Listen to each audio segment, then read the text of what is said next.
ನಮಸ್ಕಾರ ವೀಕ್ಷಕರೇ, ನಾನು ನಿಮ್ಮ ಪ್ರೀತಿಯ ಉಮೇಶ್ ಅಡ್ವೊಕೇಟ್.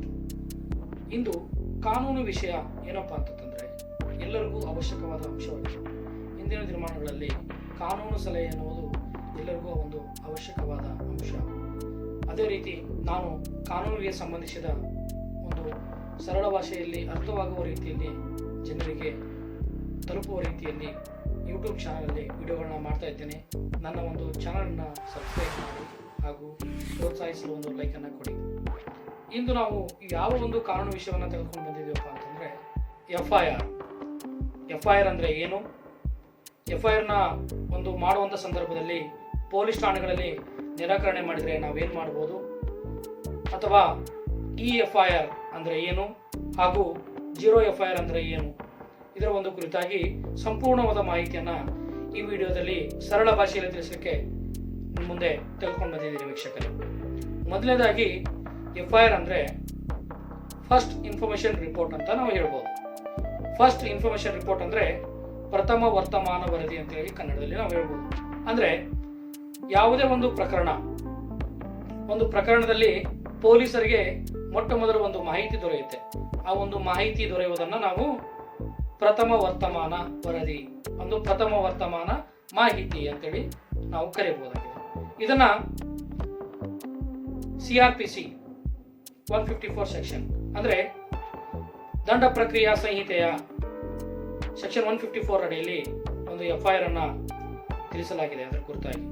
ಹಾಗೂ ಹೊಸದಾಗಿ ಜುಲೈ 1, 2024 ಜಾರಿಗೆ ಬಂದಂತಹ ಭಾರತೀಯ ನಾಗರಿಕ ಸುರಕ್ಷತಾ ಸಂಹಿತೆಯ ಸೆಕ್ಷನ್ 173 ಅಡಿಯಲ್ಲಿ ಒಂದು ಎಫ್.ಐ.ಆರ್ ಅನ್ನ ವ್ಯಾಖ್ಯೆಯನ್ನು ಉಲ್ಲೇಖಿಸಲಾಗಿದೆ ವೀಕ್ಷಕರೇ.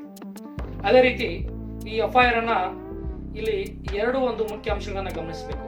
ಒಂದು ಕಾಗ್ನಿಸಬಲ್ ಅಫೆನ್ಸಸ್ ಮತ್ತು ನಾನ್ ಕಾಗ್ನಿಸಬಲ್ ಅಫೆನ್ಸಸ್ ಅಂತ ಹೇಳಿ, ಅಂದ್ರೆ ಸನ್ನೇಯ ಅಪರಾಧಗಳು ಹಾಗೂ ಅಸನ್ನೇಯ ಅಪರಾಧಗಳು.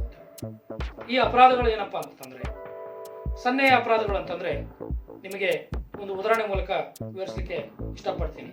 ಏನಪ್ಪಾ ಅಂತಂದ್ರೆ, ಒಂದು ಕೊಲೆ ಅಥವಾ ಅತ್ಯಾಚಾರ ಅಥವಾ ಒಂದು ಕಿಡ್ನಾಪ್ಗಳಂತ ಪ್ರಕರಣಗಳು ಏನಿರ್ತಾವಲ್ಲಪ್ಪ, ಅವುಗಳನ್ನ ನಾವು ಏನ್ ಮಾಡ್ತೀವಪ್ಪ ಅಂತಂದ್ರೆ ಒಂದು ಸನ್ನೇಯ ಅಂದ್ರೆ ಇವು ಕ್ರೂರತನದ ಒಂದು ನೇಚರ್ ಅನ್ನ ಒಳಗೊಂಡಿರ್ತವೆ ವೀಕ್ಷಕರು.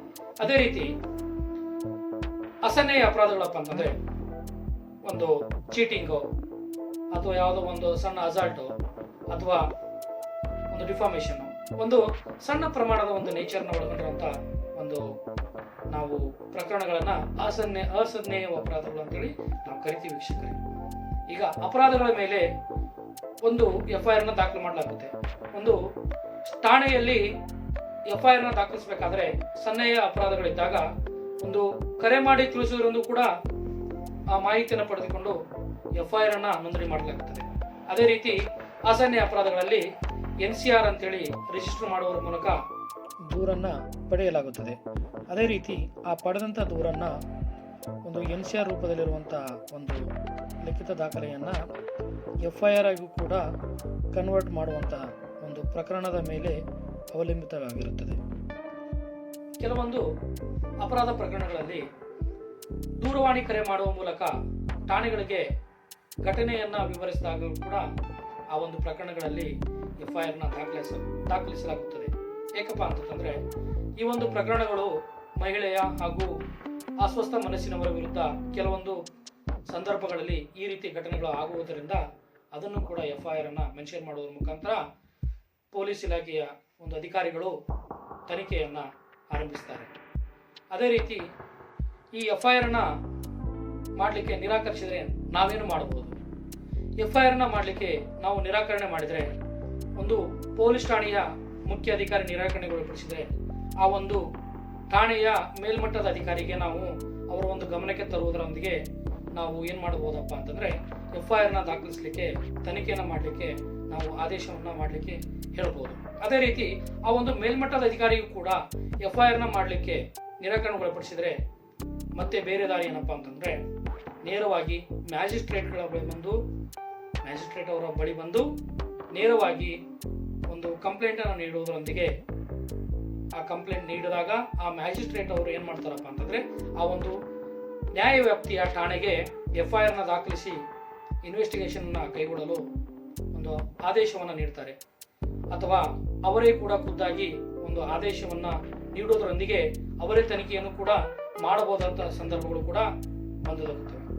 ಅದೇ ರೀತಿ ಇದಕ್ಕೊಂದು ಮುಖ್ಯವಾದ ಉದಾಹರಣೆ ಏನಪ್ಪಾ ಅಂತಂದ್ರೆ, ಒಂದು ಪ್ರಕರಣವನ್ನ ಗಮನಿಸೋದಾದ್ರೆ 2013ರಲ್ಲಿ ನಡೆದಂತಹ ಲಲಿತಾ ಕುಮಾರಿ ವರ್ಸಸ್ ಸ್ಟೇಟ್ ಆಫ್ ಯುಪಿ ಮತ್ತು ಇತರರು, ಈ ಒಂದು ಪ್ರಕರಣದಲ್ಲಿ ಏನಾಗಿದೆಯಪ್ಪ ಅಂತಂದ್ರೆ, ಒಬ್ಬ ತಂದೆ ತನ್ನ ಮಗಳು ಕಾಣೆಯಾಗಿರುವ ಕುರಿತಾಗಿ ಪೊಲೀಸ್ ಠಾಣೆಗೆ ಹೋಗಿ ದೂರನ್ನು ನೀಡುವಂತ ಸಂದರ್ಭದಲ್ಲಿ ಅಲ್ಲಿ ಏನ್ ಮಾಡ್ತಾರಪ್ಪ ಅಂತಂದ್ರೆ, ಆ ಒಂದು ಪೊಲೀಸ್ ಠಾಣೆಯ ಅಧಿಕಾರಿ ಒಂದು FIR ಮಾಡಲಿಕ್ಕೆ ನಿರಾಕರಣೆ ಮಾಡ್ತಾರೆ. ಆ ನಿರಾಕರಣೆ ಮಾಡುವ ಉದ್ದೇಶ ಏನಾಗಿತ್ತಪ್ಪ ಅಂತಂದ್ರೆ, ದುಡ್ಡನ್ನ ಕೇಳುವುದಾಗಿರುತ್ತದೆ. ಆ ದುಡ್ಡನ್ನು ಕೊಡಲಾದ ತಂದೆ ಏನ್ ಮಾಡ್ತಾರಪ್ಪ ಅಂತಂದ್ರೆ, ಆ ಒಂದು ಠಾಣೆಯ ಉನ್ನತ ಅಧಿಕಾರಿ ಅಂದ್ರೆ SP ಅಥವಾ DYSP ಲೆವೆಲ್ ಇರುವಂತಹ ಒಂದು ಅಧಿಕಾರಿ ಹತ್ತಿರ ಹೋಗಿ ಕಂಪ್ಲೇಂಟ್ ಅನ್ನ ರಿಜಿಸ್ಟರ್ ಮಾಡ್ತಾರೆ. ಆ ಒಂದು ಸಂದರ್ಭದಲ್ಲಿ ಆ FIR ಆ ಠಾಣೆಯ ಅಧಿಕಾರಿಗೆ ಆದೇಶ ಮಾಡುವುದರೊಂದಿಗೆ FIR ದಾಖಲಾಗುತ್ತೆ. ಆದರೆ ಒಂದು ಇನ್ವೆಸ್ಟಿಗೇಷನ್ ಆರಂಭ ಆಗೋದಿಲ್ಲ. ಆ ಒಂದು ಸಂದರ್ಭದಲ್ಲಿ ಆ ಒಂದು ನೊಂದಂತಹ ತಂದೆ ಏನ್ ಮಾಡ್ತಾರಪ್ಪ ಅಂತಂದ್ರೆ, ಸುಪ್ರೀಂ ಕೋರ್ಟ್ಗೆ ಭಾರತ ಸಂವಿಧಾನವೇ ನೀಡಿರುವಂತಹ ಒಂದು ಹಕ್ಕಿನ ಅಡಿಯಲ್ಲಿ ಒಂದು ರಿಟ್ ಅರ್ಜಿಯನ್ನು ಹಾಕ್ತಾರೆ. ಆ ರಿಟ್ ಅರ್ಜಿಯೇ ಈ ಒಂದು ಹೇಬಿಯಸ್ ಕಾರ್ಪಸ್. ಈ ಹೇಬಿಯಸ್ ಕಾರ್ಪಸ್ ಕುರಿತಾಗಿ ನಾನು ಈ ಮೊದಲೇ ಒಂದು ವಿಡಿಯೋನ ಮಾಡಿದ್ದೀನಿ. ಅದರ ಸಂಪೂರ್ಣ ಮಾಹಿತಿ ಆ ಒಂದು ಈ ವಿಡಿಯೋದಲ್ಲಿದೆ, ದಯವಿಟ್ಟು ನೋಡಿ ವೀಕ್ಷಕರೇ. ಭಾರತೀಯ ನಾಗರಿಕ ಸುರಕ್ಷತಾ ಸಂಹಿತೆಯ ಕಲಂ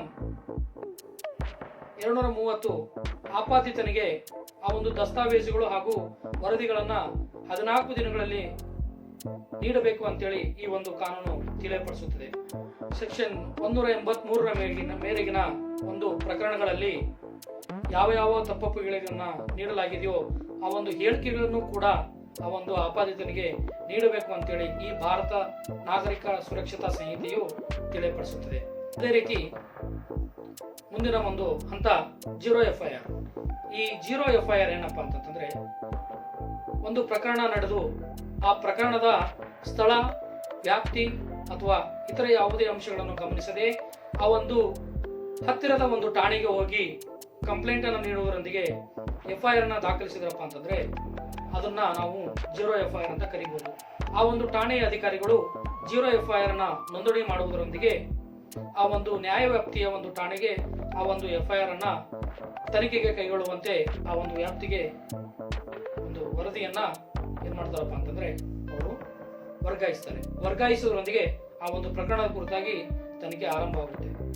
ಹಾಗೆ ಇನ್ನೊಂದು ಮುಖ್ಯವಾದ ಅಂಶ ಯಾವುದಪ್ಪ ಅಂತಂದ್ರೆ ಈ FIR ಅಂತಂದ್ರೆ, ಇದೊಂದು ಪ್ರತಿಯೊಂದು ರಾಜ್ಯಗಳಿಗೆ ನೀಡಿದಂತಹ ಒಂದು ಅಧಿಕೃತ ವೆಬ್ಸೈಟ್ ಮೂಲಕ, ಉದಾಹರಣೆಗೆ ಕರ್ನಾಟಕದ ತೆಗೆದುಕೊಂಡ್ರೆ www.ksp.karnataka.gov.in ಈ ವೆಬ್ಸೈಟ್ ನಲ್ಲಿ ಲಾಗಿನ್ ಆಗುವ ಮೂಲಕ ಒಂದು ಸಿಟಿಜನ್ ಸೆಂಟ್ರಿಕ್ ಪೋರ್ಟಲ್ ಮೂಲಕ ಒಂದು ಅಕೌಂಟ್ ಅನ್ನು ಕ್ರಿಯೇಟ್ ಮಾಡೋದರೊಂದಿಗೆ ವಾಹನ ಕಳ್ಳತನ ಅಥವಾ ಇತರೆ ಯಾವುದೇ ಕಳ್ಳತನದ ಒಂದು ಪ್ರಕರಣಗಳನ್ನ ಆನ್ಲೈನ್ ಮೂಲಕವೇ ನೋಂದಣಿ ಮಾಡಿ ಒಂದು FIR ನ ನೋಂದಣಿ ಮಾಡಬಹುದಾಗಿದೆ.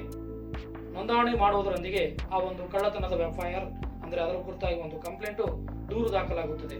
ಇದನ್ನು ಕೂಡ FIR ಕುರಿತಾಗಿ ಸಂಪೂರ್ಣ ಮಾಹಿತಿಯನ್ನು ತಿಳಿಪಡಿಸುತ್ತಾ ನನ್ನ ಒಂದು ಇನ್ನೂ ಹೆಚ್ಚಿನ ಕಾನೂನು ಸಲಹೆಗಳಿಗೆ ವಿಡಿಯೋಗಳಿಗಾಗಿ ನನ್ನ ಒಂದು ಚಾನಲ್ ಅನ್ನ ಸಬ್ಸ್ಕ್ರೈಬ್ ಮಾಡಿ ಹಾಗೂ ನನಗೆ ಪ್ರೋತ್ಸಾಹಿಸಲು ಲೈಕ್ ಅನ್ನ ಕೊಡಿ ಅಂತ ಹೇಳ್ತಾ, ಮುಂದಿನ ಒಂದು ಕಾನೂನು ವಿಷಯಗಳಲ್ಲಿ ಮತ್ತೆ ನಿಮ್ಮನ್ನ ಭೇಟಿ ಆಗ್ತೀನಿ ವೀಕ್ಷಕರೇ. ನಮಸ್ಕಾರ, ಧನ್ಯವಾದಗಳು.